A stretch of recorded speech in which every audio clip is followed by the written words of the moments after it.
Hello friends, welcome back to my channel hello S R kitchen. ఈరోజు మన recipe వచ్చేసి నిప్పట్లు. బియ్యం పిండి, శనగగింజలు ఉంటే చాలు, ఈజీగా మన ఇంట్లోనే రెడీ చేసేయచ్చు. మనం అన్నం తినేటప్పుడు నంచుకోవడానికి మంచి టేస్ట్గా నిప్పట్లు ఎలా చేయాలో ఈ వీడియోలో చూసేద్దాం. ముందుగా మనం ఒక బౌల్ తీసుకుందాం. అందులో ఒక 2 కప్పుల బియ్యం పిండి అయితే నేను వేసుకుంటున్నాను. అంటే నేను ఇంట్లో కూడా అలాగే చేసుకుంటున్నాను కాబట్టి కొంచెం ఎక్కువగానే తీసుకుంటున్నాను. తర్వాత 1/4 కప్ అంతా మైదా పిండి వేసుకోవాలి. వేసుకొని పక్కన పెట్టుకొని ఒక మిక్సీ జార్ తీసుకొని అందులో ఒక 10 ఎండుమిరపకాయలు కొంచెం మిక్సీ పట్టి పెట్టుకుందాం. తర్వాత అందులోనే కొద్దిగా శనగగింజలు మీకు ఎన్ని కావాలో అన్ని వేసుకోండి. ఇవి కూడా మిక్సీ పట్టి పొడిగా, ఎక్కువ పొడి లేకుండా కొంచెం రఫ్గా పలుకులు ఉన్నట్టు మిక్సీ పట్టుకొని పిండిలో వేసుకుందాం. తర్వాత శనగపప్పులు ఒక 1/2 కప్పు, ఉద్దిబ్యాలు ఒక 1/4 కప్పు, వీటిని కూడా దోరగా ఫ్రై చేసుకొని మిక్సీ పట్టుకొని మనం బియ్యం పిండిలో మొత్తం వేసుకోవాలి. ఇలా బియ్యం పిండిలో వేసి తర్వాత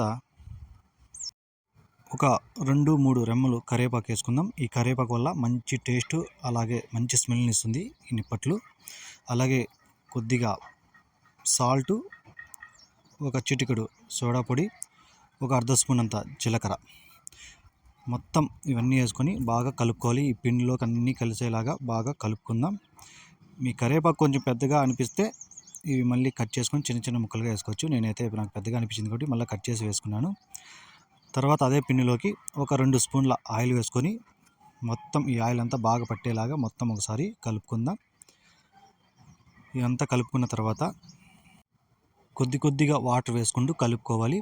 మొత్తం ఒకేసారి వేసేస్తే మనకి ఎక్కువ పలచనగా అయిపోతుంది కాబట్టి కొద్దిగా వేసుకుంటూ మనం వీటిని బాగా కలుపుకోవాలి. ఈ పిండిని ఎలా రావాలంటే మనం గోధుమ పిండి కలుపుకుంటాం కదా చపాతీలకి, అలా ముద్దలాగా చేయాలి.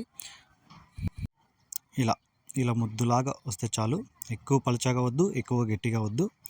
మనం వీటిని నొత్తుకోవడానికి చేత్తో ఇలా తీసి ఇట్లా నొత్తుకోవడానికి బాగా ఉండాలి. నిప్పట్ల సైజు, నిప్పట్ల ఆకారం వచ్చేలాగా మనం వీటిని కలుపుకోవాలి వాటర్తో. తర్వాత ఇలా ఒక ఆయిల్ ప్యాకెట్ కానీ పాల ప్యాకెట్ తీసుకొని కింద పెట్టి వాటికి కొంచెం నూనె వేసి మనకి ఏ సైజు కావాలో ఆ సైజు అయితే నిప్పట్లు ఇలా ఒత్తుకొని పెట్టుకుందాం. మొత్తం నాకైతే ఈ కవర్లో ఒక 6 నిప్పట్లు అయితే అయ్యాయి.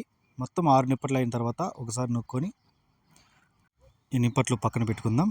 ఇలా ఒత్తుకొని తర్వాత పక్కన కడాయిలో ఆయిల్ వేసి, డీప్ ఫ్రైకి సరిపోయేంత ఆయిల్ వేసి, ఈ ఆయిల్ బాగా వేడిన తర్వాత మనం ఈ ఒత్తుకొని పక్కన పెట్టుకున్న నిప్పట్లో ఒకేసారి మొత్తం వేసుకుందాం. అంటే ఒకటి మీద ఒకటి వేయకుండా పలచాగా వేసుకుందాం. మనకి కడాయిలోకి ఎన్ని పడితే అన్నీ వేసుకుందాం. ఎక్కువ వేస్తే మనకి అవి ఉడకవు, అలాగే ఒకటికొకటి అతుక్కుంటాయి. వేసిన తర్వాత 1 నిమిషం వరకు వీటిని ఏమీ గడ్డి తీసుకొని ఏం కలపకండి.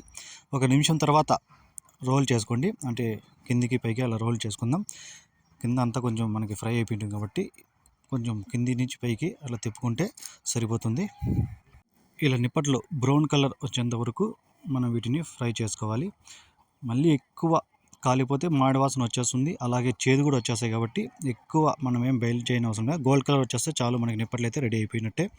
ఇలా చిన్న హోల్స్ ఉన్న గిన్నెలు తీసుకొని కింద ప్లేట్ పెట్టుకొని అందులో వేసుకుందాం. ఇందులో ఆయిల్ ఉన్నా కూడా కింద పడిపోతుంది. ఇలా వేసుకున్న తర్వాత మళ్ళీ ఇంకోసారి ఇలా కవర్ తీసుకొని మళ్ళీ పిండి తీసుకొని మనకి ఎన్ని పడతాయో అన్ని, ఒక 6 కానీ 7 కానీ అలా మన సైజు బట్టి ఒత్తుకోవాలి. ఇవి కూడా మళ్ళీ ఆయిల్లో మనం బాయిల్ చేసుకోవాలి. ఇలా మీకు ఎన్ని అవసరమో అన్నీ అయితే ఒత్తుకొని వేసుకోండి. ఇక ఇలా మనకి గోల్డెన్ కలర్ ఫ్రై అయిపోతే చాలు, ఎక్కువైన అవసరం లేదు. అన్నీ ఒక గంటలో తీసుకొని మనం పక్కన పెట్టుకుందాం. అంతే, ఇంకా మనకైతే నిప్పట్లు అయితే రెడీ అయిపోయాయి. అన్నం తినేటప్పుడు నంచుకోవడానికి సూపర్గా మంచిగా ఉంటాయి. ఖచ్చితంగా ఈ శనగగింజలు కానీ, పొడి కానీ, కరివేపాకు అయితే మరవకండి. ఖచ్చితంగా అవి వేస్తేనే మంచి టేస్ట్ని వస్తాయి నిప్పట్లు. ఒకసారి మీరు ట్రై చేయండి, ఎలా వచ్చిందో కామెంట్ చేయండి. ఈ రెసిపీ కానీ మీకు నచ్చితే please like and subscribe. Thank you.